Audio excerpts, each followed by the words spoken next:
Ok, alors dans ce cours, on va parler des formulaires avec Bootstrap. Donc ce que je vais faire, première chose, on va créer un petit formulaire ensemble. Donc form.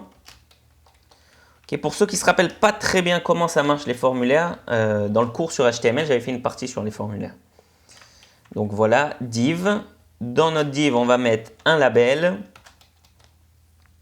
On va laisser sur une ligne. Et dans la deuxième ligne, on va écrire un input de type texte. On va lui donner un ID, name par exemple. Okay, donc le label, on va devoir spécifier qu'il est pour le name. Voilà. Maintenant, Bootstrap va nous permettre, sans faire d'effort, sans rien faire, de donner du style à notre formulaire. Tout d'un coup, notre formulaire, au lieu d'être moche comme il a l'habitude d'être, si on ne fait rien, si on ne lui donne pas de style, eh ben, il sera plus ou moins joli.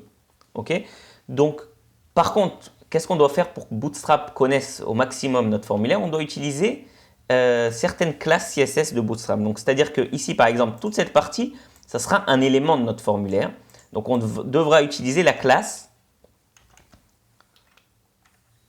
voilà, la classe form groupe, pour dire c'est un groupe dans le formulaire. Et pour chaque, par exemple, input, text area, plusieurs éléments comme ça de notre formulaire, on va devoir donner une autre classe qu'on va appeler form, voilà, form control. Ok, juste je vais mettre quand même un peu plus d'infos dans notre formulaire. On va mettre, en plus du name, on va mettre un email. Écrire ici email. Ah, et j'ai oublié dans le label d'écrire le label. Donc là par exemple name et là email. Ok, je vais mettre tout sur, voilà, plus petit pour que vous voyez bien l'architecture. Ok, ensuite on va mettre un petit bouton. On va écrire type du bouton submit parce que c'est le bouton qui va soumettre à la fin toutes nos infos une fois qu'on a fini. Juste pour qu'il ait l'air pas trop moche ce bouton, on le verra ça dans une prochaine vidéo, mais je vais lui donner des classes aussi de Bootstrap, pas besoin de retenir ce que je fais là pour le moment, button et button default. Ok, et on va écrire sur ce bouton submit. Je rapetisse ici encore. Donc qu'est-ce qu'on a? On a notre formulaire qui est là, avec le premier élément qui est composé d'un label et d'un input qui est le nom. Ensuite, le deuxième élément, l'email, et ensuite le bouton submit. Okay, donc si je rafraîchis, vous le voyez ici, voilà notre formulaire. Juste, ça m'embête un peu, je vais quand même lui donner des, parce qu'on ne voit pas très bien, on va lui donner des marges. Margin 50 pixels sur notre formulaire, voilà. Voilà pour qu'on le voit mieux. Donc voilà notre formulaire, il y a le name, il y a le email, vous voyez, ils sont jolis avec tout un style, même quand je viens mettre le focus sur un des éléments. Le bouton, il est là pour submit.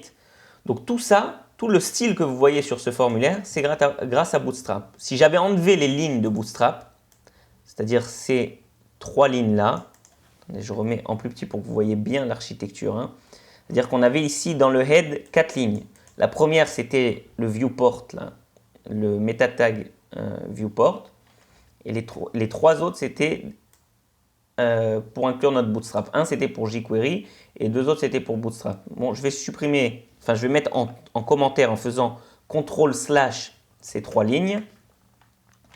Voilà, et maintenant, si je rafraîchis notre page, vous voyez, ben, il n'a plus la même tronche, notre formulaire. Il n'est pas très beau. Ok, donc tout ce style qui a été donné à notre formulaire sans faire grand-chose, c'est grâce à Bootstrap. Voilà. Une autre chose, notre formulaire là, les éléments sont les uns en dessous des autres. Si on avait voulu mettre les éléments, des fois surtout pour un formulaire aussi court que name, email et submit, on veut les mettre directement les trois éléments dans une même ligne.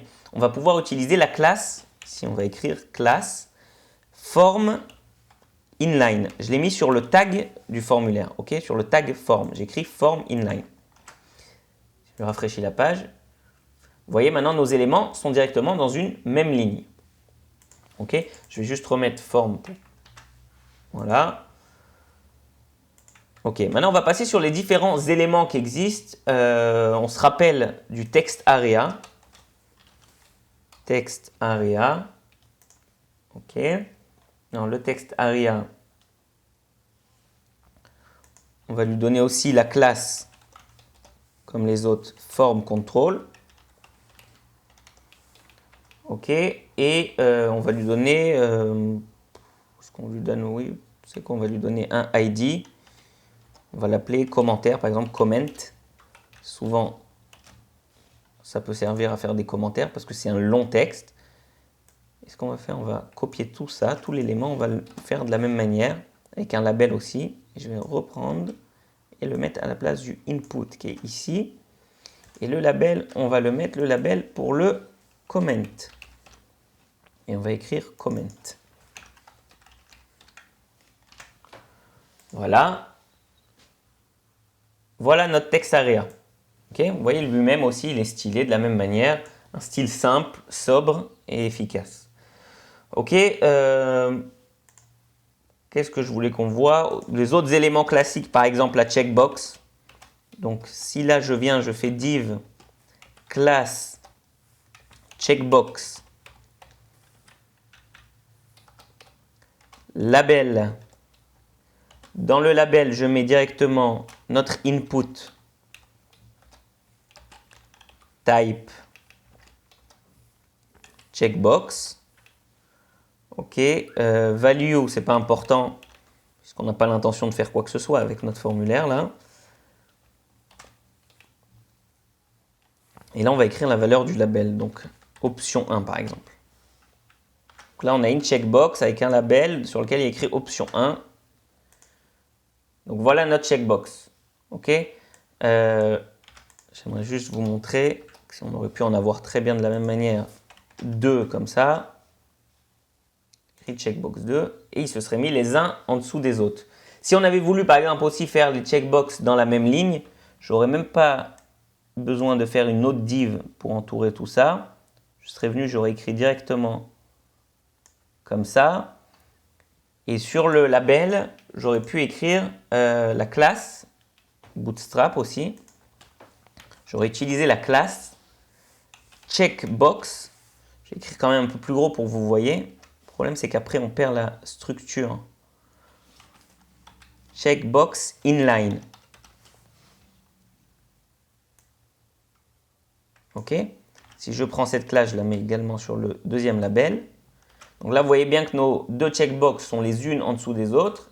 Et maintenant, elles sont l'une à côté de l'autre. Ok, je vais remettre notre exemple en faisant des undo comme il était avant. Voilà, comme ça. Autre chose qu'on peut voir, c'est si on veut utiliser par exemple une façon, vous savez, des fois les éléments, on veut les rendre qu'on ne puisse pas appuyer dessus. Ok. Comment on fait ça? Par exemple, on va dire que la deuxième checkbox, je vais écrire voilà, disable dessus. Je vais écrire plus petit pour que vous voyez encore tout sur la même ligne. Voilà, maintenant, si je rafraîchis la page, vous voyez bien que la deuxième, eh ben, elle s'est mise comme ça un peu grisée.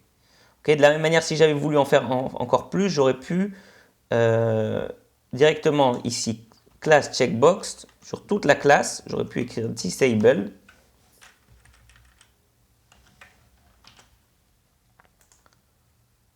Voilà. Et là, dès que j'aurai passé la souris sur tout l'élément, vous voyez ce curseur rouge, eh ben, ça me dit que cette case à cocher, eh ben, je peux pas l'utiliser. Ok, donc ça c'était pour le checkbox. De la même manière, je peux tout simplement remplacer les mots checkbox par radio. Radio, radio, radio, pour vous montrer ce que ça aurait été avec le radio button. Ok, vous vous rappelez, radio, c'est en général quand on va utiliser ça quand ça peut être une seule valeur parmi un groupe. Tandis que checkbox, ça peut être plusieurs valeurs parmi un groupe qu'on peut sélectionner. Ok, donc encore une fois, juste pour vous remontrer, si j'enlève le bootstrap en faisant CTRL/, je rafraîchis, eh ben c'est pas joli. Ok, donc bootstrap nous a amené tout ce style et on le remercie. OK. Qu'est-ce que je voulais voir d'autre avec vous? Ah, des fois, souvent, quand on va utiliser ce formulaire, on va par exemple, je sais rien, on veut voir que l'email c'est bien un email, que les commentaires sont d'une telle façon qu'on voulait.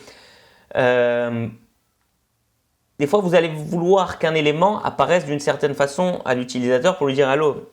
Ou là, tu as bien donné ton élément, ou là, tu as fait une erreur, ou là, fais attention, il faut que quand tu remplis tel champ, il faut que tu saches que ça. Donc, ce qu'on va faire, c'est qu'il y a des classes CSS qui existent.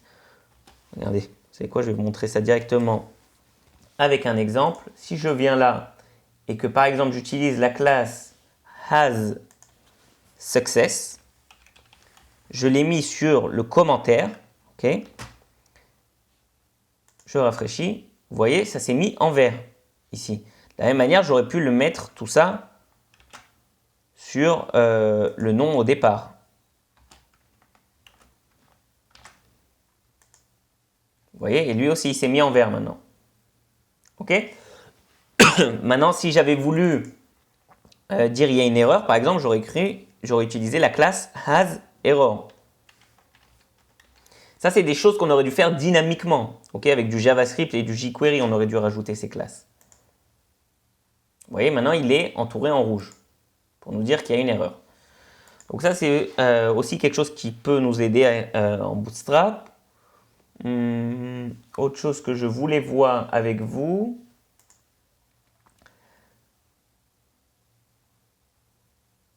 C'est, je crois que ce que je voulais voir, c'était surtout la taille. La taille de nos éléments. Ok, c'est-à-dire que, donnez-moi une petite seconde.